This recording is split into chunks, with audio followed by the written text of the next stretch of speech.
everyone. We're sitting on the ground in the Council AS350 at Coromandel. Just going to do a short hop and just trying out the Little Nav map and the new Parallel 42 product, which is SimFx, which adds a lot of extra stuff to the sim. Gives you a drop-down menu. I'll just bring it down. Adds rotor wash and water spray and rotor wash for when you're over water waves even. So we're going to go test it out. It doesn't seem to be too much of a performance impact at all either, so let's get this thing warmed up. And Little Nav map is another cool one. I'll just bring that little menu down. It saves all your flights and you can see your ground track, so it's awesome if you're doing little ag ops and things. You can do flight planning obviously with the desktop part of it, but this is the VR window. I can't go in anymore. Oh, here we go. I'll just leave it there. We'll look at that when we're flying, so we'll take off here. We'll just go out over the water. Actually, we'll just switch to the outside view just to see the dust effects. And then we'll go out over the water. And there's heat exhaust fumes and heat waves coming out of that. You can change all the so if you can, where's the outside view here? And it depends on the size of the helicopter as just how much it causes too. So as you can see, the spray is whipping up off the water there. Let's go back on the inside, which just adds so much more to the sim, like especially for helicopter ops when you're near the water, over and above the default.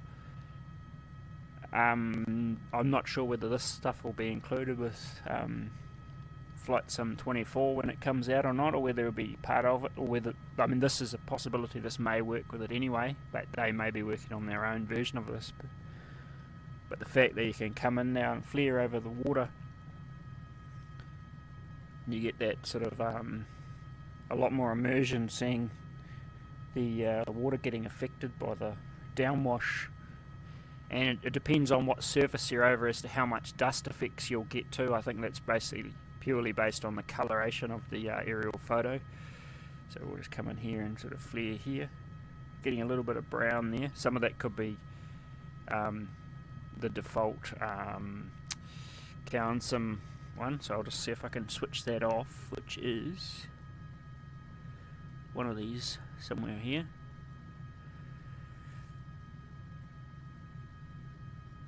That one there, hide downwash effects, and so we should only be using the unless it's doesn't override the Sim one possibly. I'll just switch to the outside view.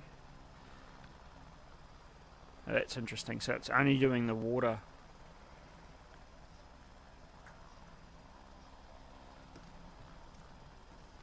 We'll just check that in the menu if I can change it so that I can force it to use the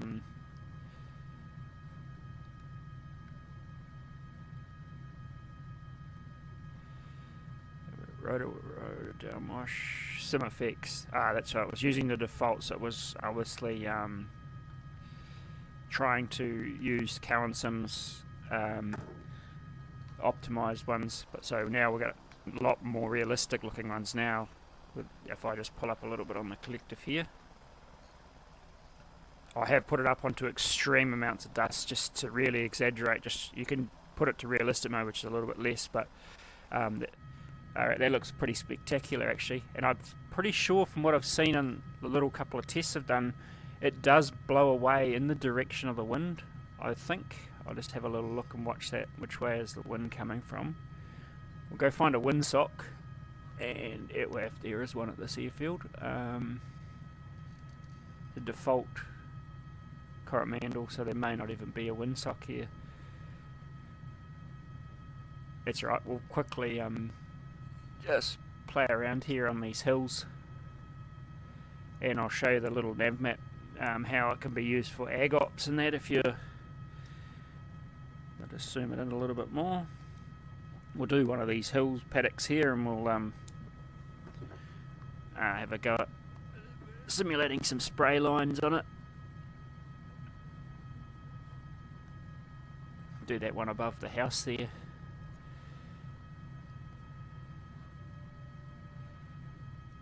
We'll do one up the middle first, maybe.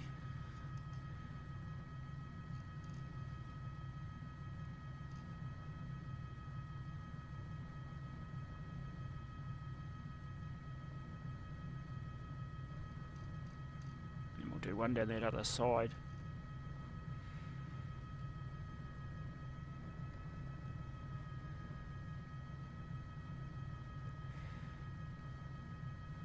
And it'd be awesome if they added some sort of spraying effects too, because they're obviously really good at doing the optimized effects. This parallel 42 be neat to see in the sim. And then we'll do one up the other side there.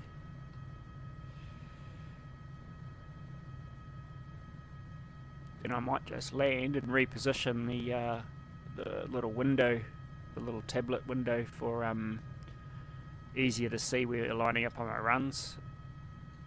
That's what we actually need in the sim, is some sort of a like a light bar GPS system geared towards ag ops or survey work, so you can set up your lines and follow it with the little light bars. Right, I'll come back around behind this tree here, do one more run down there.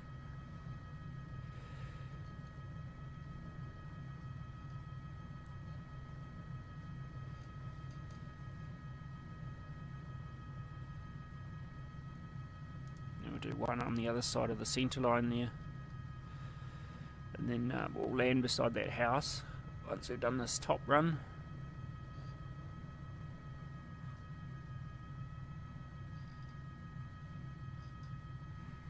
Up through that gap.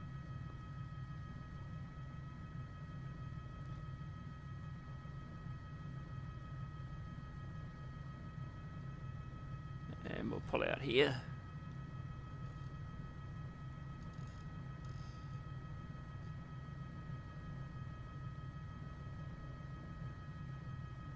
Come down and land at this house.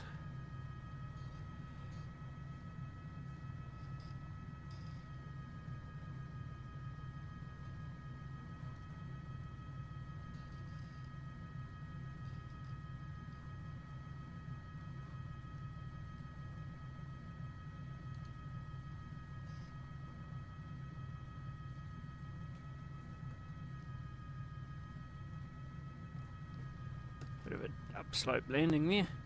So now I'll just move this little tablet up in front here. I might put it here somewhere, and I'll zoom it in a little bit more.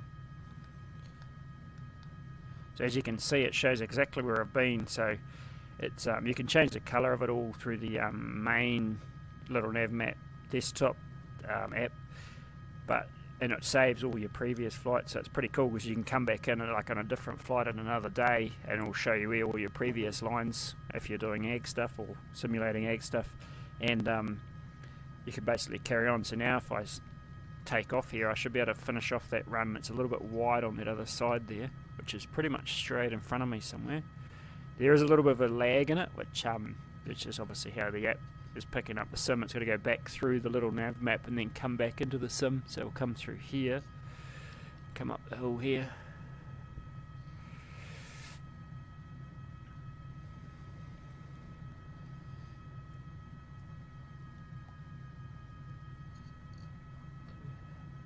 That's where a little light bar would be a lot easier to look at while you're flying, so you keep your eyes out the cockpit.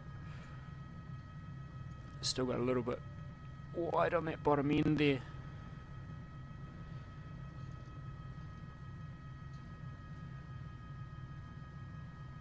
Through here somewhere.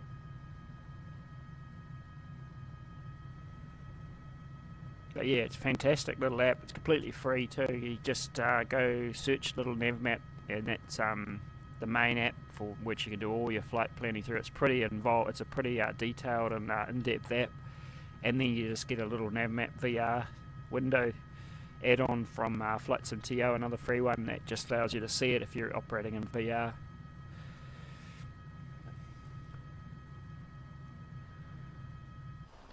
I'm just going to come and have a look at these effects again. You can actually see the turbine exhaust heat coming out the back there.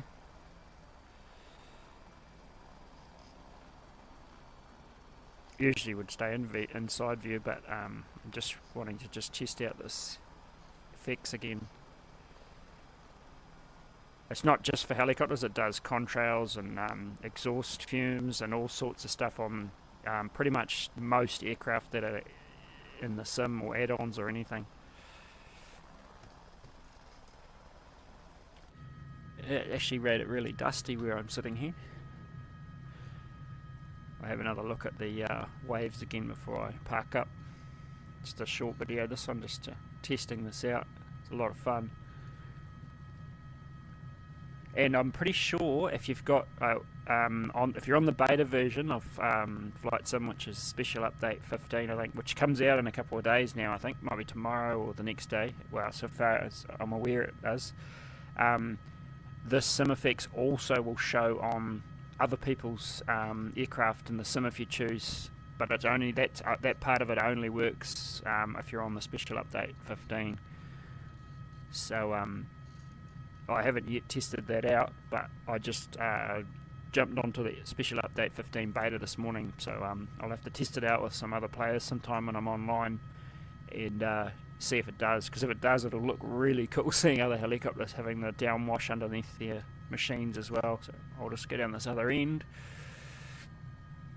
and land by the building there, and we'll call that it for this one. Just a little short video.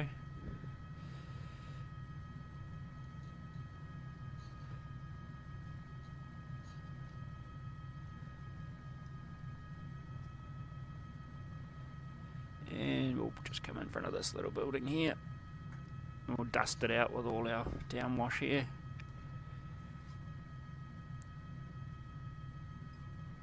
So yeah, that's what I've just learned on this little video, is that obviously if the helicopters like some of the Cowan Sims have the dust effects built in, you will have to switch from the default to the SimFX ones to get the full benefit of all the extra stuff. Yeah, I hope you enjoyed that. We'll catch you on the next one.